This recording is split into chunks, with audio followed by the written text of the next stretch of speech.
Olá, bom dia para você. Nós estamos estudando a série Jesus e você é nosso convidado de honra para que possamos compreender quais são as vontades de Deus e o que Deus espera de nós nesse início de dia, esse momentinho para iniciar o nosso estudo. Eu quero orar com você. Querido Deus e amado Pai, obrigada, Senhor, por sua misericordiosa bondade, porque eu tenho certeza absoluta que tudo que estamos estudando tem uma lição direta para a vida de cada um de nós. Nos abençoe agora ao participarmos de mais este pedacinho da vida de Jesus. Em nome dele rogamos e agradecemos. Amém.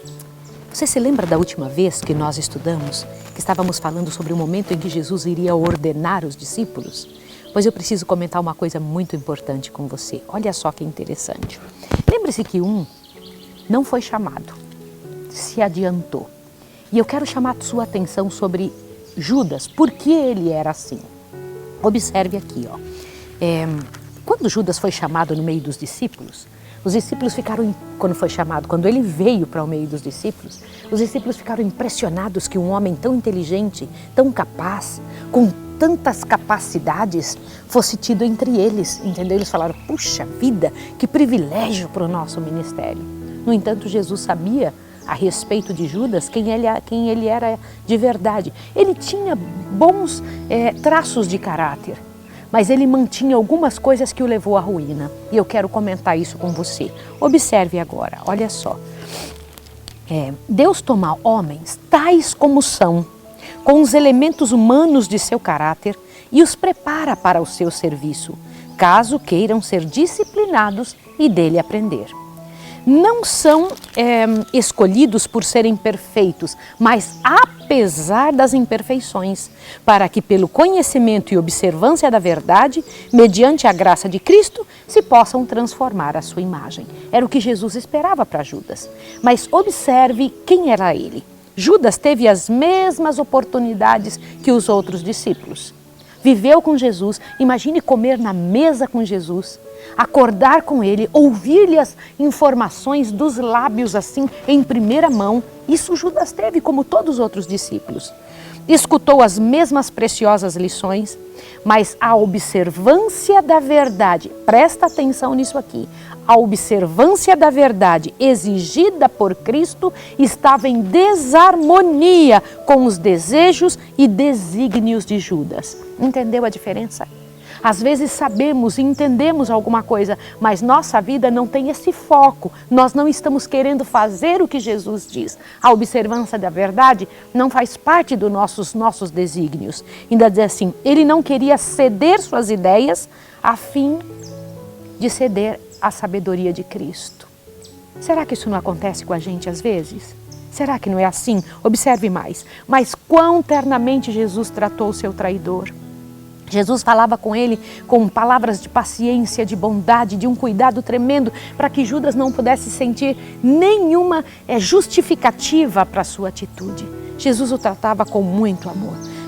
Judas tem um odioso caráter da ganância.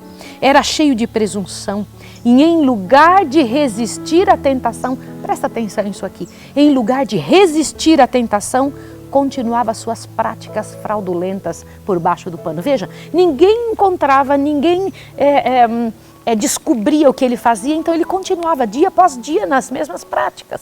Ao invés de repelir e desistir daquilo, ajoelhar-se, clamar a Deus e pedir a força do céu, ele continuava cada dia com as mesmas práticas. Lição após lição, caiu desatendida aos ouvidos de Judas. Nossa, acabei falando Lúcifer. Agora observe.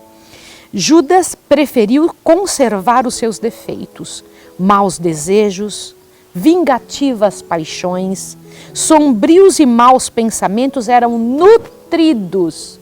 O que é isso? Nutridos, até que Satanás tomou o inteiro domínio sobre ele. Judas tornou-se um representante do inimigo de Cristo. Gente, que coisa triste de se dizer de alguém que esteve tão próximo de Jesus. Isso me impressiona demais. Houvesse ele estado disposto a tomar o jugo de Cristo e ter-se-ia contado entre os principais apóstolos, mas endureceu o coração. Olha só, quando lhe eram apontados os defeitos. Ele ficava doido quando alguém dizia e apontava os defeitos dele. Olha mais, e presta atenção. E orgulhosa e rebeldemente preferiu suas próprias ambições egoístas, incapacitando-se assim para fazer a obra que Deus queria que ele fizesse. Gente, que história triste. Mas aqui eu encerro a história de Judas, até mais tarde eu falar para você sobre a vida dele e o final da história dele. Hoje vamos orar, porque é dia da preparação, por aquilo que vamos fazer no dia de sábado. Hoje a nossa oração vai para o pastor Jurandir e sua esposa Josiane Gouveia, a família Gouveia. Vamos orar. Santo Deus e amado Pai, a história de Judas nos magoa o coração, ficamos tristes com isso, mas percebemos que muitas vezes fazemos as mesmas coisas, guardamos coisas erradas. Jesus tem nos falado tantas vezes e nós mantemos um coração preso nas coisas ruins. Imploramos a Ti que nos ajude, que nos fortaleça. Abençoa também o Jurandir, Pai de amor, e a Josiane Gouveia. Fortalece-os na graça, encha-os de poder. Ajuda-nos para que nenhum de nós e as pessoas que estão ouvindo venhamos a nos tornar representantes do inimigo de Cristo. Abençoa-nos agora em nome de Jesus Cristo. Amém. Tenha um bom dia.